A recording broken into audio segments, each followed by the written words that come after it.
Hello, everyone, and welcome back to the Smart English Podcast. I'm Alisha. And I'm Alex.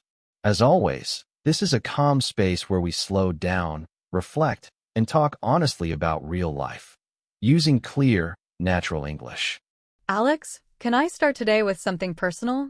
Of course, Have you noticed how often we feel something but don't really understand it? yes. And sometimes we don't even realize we're feeling anything at all. Exactly.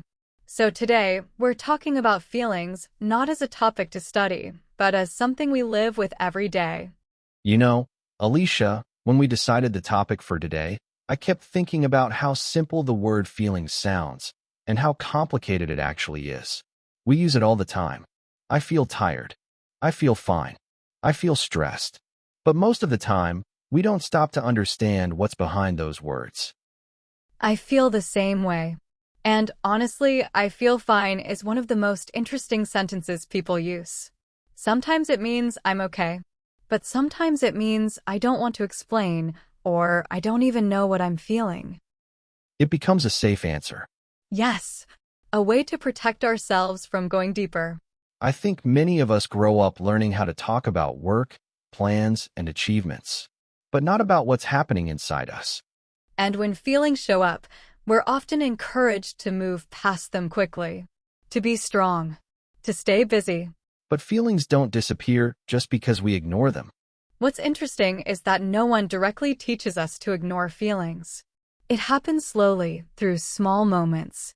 Yes, a child cries and hears, "You're okay," even when they don't feel okay, or it's not a big deal. And over time, the message becomes clear. Some feelings are acceptable, others are inconvenient. Especially fear, sadness, anger, and confusion. So we learn to hide them, even from ourselves. And later in life, we wonder why we feel tense all the time, or why we suddenly feel overwhelmed for no clear reason. Because ignored feelings don't disappear. They wait. For me, awareness doesn't usually begin with a big emotion. It starts with a quiet discomfort. Yes, everything looks normal on the outside, but something feels off inside. You stay busy. You distract yourself. You tell yourself you're just tired. But when you finally slow down, the feeling is still there. Waiting, And that moment, when you finally notice it, is important. because that's when you stop running. Naming a feeling sounds simple, but it's actually uncomfortable for many people. Because once you name it, you can't pretend it isn't there anymore. Before naming it, the feeling is vague, uncomfortable, but undefined. But when you say, I feel lonely or I feel disappointed, it becomes real. And people fear that if they name it, they'll have to fix it. Or that it will become stronger. But clarity often makes feelings lighter. Confusion is heavier than honesty. Yes. And once you understand what you're feeling, you stop fighting shadows. You know what I find interesting, Alex? The way we talk about happiness makes it sound like a destination. Like something we're supposed to reach and then stay at. Yes, almost like a final achievement. As if one day we'll wake up and think, that's it. I'm happy now. I can relax. And when that doesn't happen, people quietly blame themselves. They think they're doing something wrong, or missing something everyone else understands. I felt that pressure too, especially when you look around and everyone seems fine on the surface. Smiling, posting good moments, moving forward. It creates this unspoken question. If others look happy, why don't I feel that way all the time? But happiness isn't a stable state. It's a response to moments where things align, safety, connection, meaning. And when we expect it to be permanent, we turn a natural feeling into a burden. Exactly. We stop appreciating it when it arrives and panic when it leaves. I've noticed that the happiest moments in my life were never planned. They came quietly, during ordinary days. And they usually happened when I wasn't trying to feel happy at all. If happiness is something we chase, difficult feelings are something we judge ourselves for. Yes, we don't just feel anger or fear, we criticize ourselves for having them.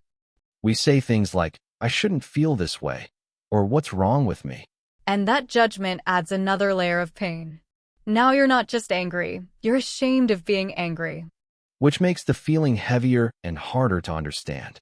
I think many people confuse having a feeling with being a bad person. Yes, as if feeling jealousy means you're selfish, or feeling anger means you're dangerous. But feelings don't define character. They reveal needs. And when we stop judging them, we can actually learn from them. Ignoring or shaming a feeling doesn't make it disappear. It just forces it to find another way out.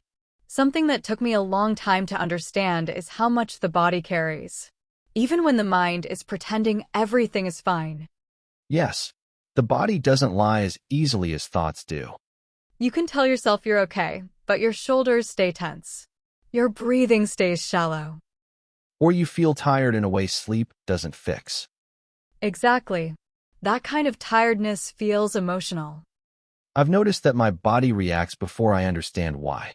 A tight chest, a restless feeling, And if we don't listen to those signs, they grow louder. which is why slowing down can feel uncomfortable at first. Because silence gives the body space to speak. Relationships are probably where unspoken feelings cause the most confusion.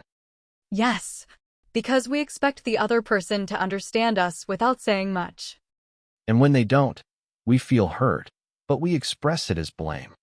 We say, "You never listen," instead of, "I feel unheard." And that changes the entire tone of the conversation. Blame creates distance. Feelings invite connection. But expressing feelings honestly requires vulnerability. And vulnerability feels risky. Yet without it, relationships stay shallow or tense. When people feel emotionally safe, communication becomes softer, more real.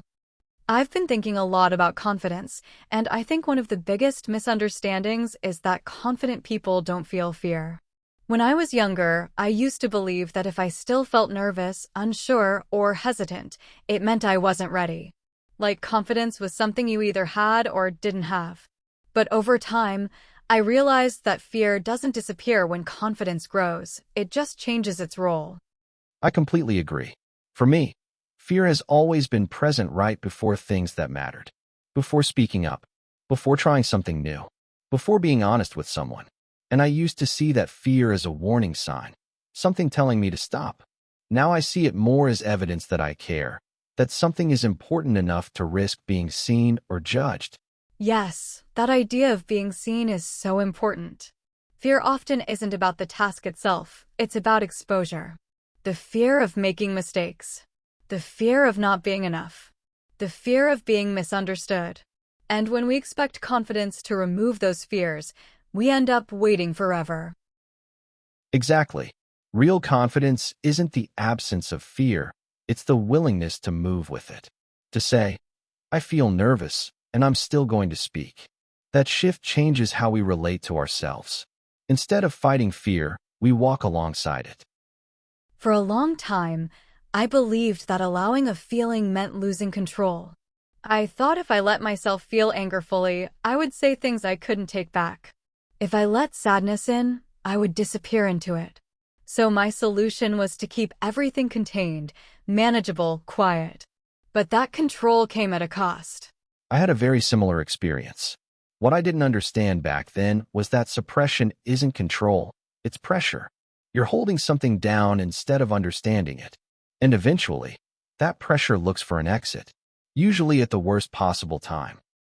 Yes, I started noticing that the feelings I tried hardest to ignore were the ones that came out sideways. As irritation, as distance, as emotional exhaustion.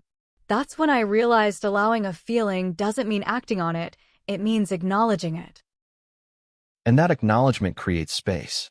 When you say, I feel angry, instead of pretending you don't, you give yourself a pause. In that pause, you can choose how to respond. That's where real self-control actually lives. Some feelings pass quickly. Others feel like they settle in and stay. And when you're inside those longer, heavier emotions, grief, loneliness, deep disappointment, time feels different. Yes, it's like your world shrinks to that feeling. Your thoughts become very absolute. This will never change. I'll always feel this way. And even when you logically know that's not true, it doesn't help much. Because feelings don't respond to logic, they respond to presence.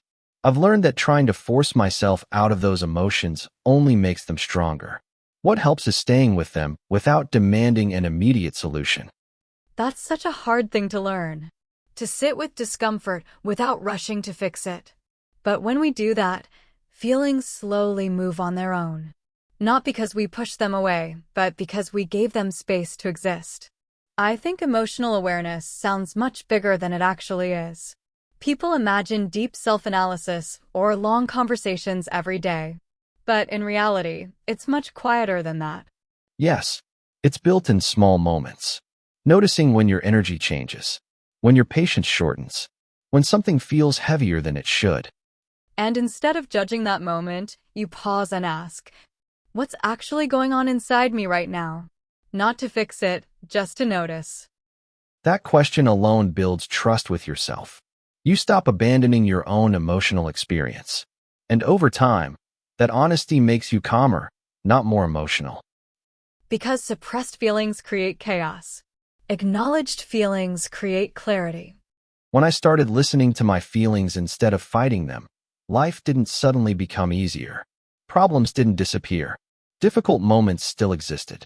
But my relationship with myself changed completely. I felt that shift too. I stopped forcing myself to be okay when I wasn't. I made slower decisions, but they felt more honest. I wasted less energy pretending, explaining, or proving something to others. And that honesty changes how you show up in relationships. You become more patient, more compassionate, not just with others, but with yourself. Understanding feelings doesn't make you emotionally perfect. It just makes you real. And once you're real with yourself, life feels less heavy. Sometimes clarity is enough. Sometimes gentleness is enough. And sometimes, just listening is enough. As we come to the end of today's conversation, I keep thinking about how quiet this topic really is. Feelings aren't loud by nature. They don't demand attention, they wait for it. And maybe that's why so many of us miss them, even though they shape almost everything we experience. Yes, and I think what matters most is not trying to control our feelings or turn them into something else, but learning how to stay with them. To listen instead of reacting. To notice instead of judging. That shift alone changes how we move through daily life. When we listen to our feelings, we stop fighting ourselves. We stop pretending we're okay when we're not, and we stop criticizing ourselves for being human. That doesn't make life perfect, but it makes it more honest, and honesty creates a kind of calm that's hard to find anywhere else. And if you're listening right now and realizing that you're not sure what you're feeling, that's okay too. Awareness doesn't always come with clear answers. Sometimes it starts with a pause, a breath, or a simple moment of curiosity. So before you move on with your day, we invite you to take just a few seconds. Not to analyze anything. Not to fix anything. Just to notice what's happening inside you right now. Thank you for spending this time with us, and for allowing this conversation to unfold at your own pace. We'll be back soon with another calm, honest discussion. Until then, take care of yourself and listen gently. If you enjoyed the video, please leave a like. Yes, and if you want to practice English like this every day, subscribe to our channel. We help you practice and improve English faster. Yes, let's improve our English together.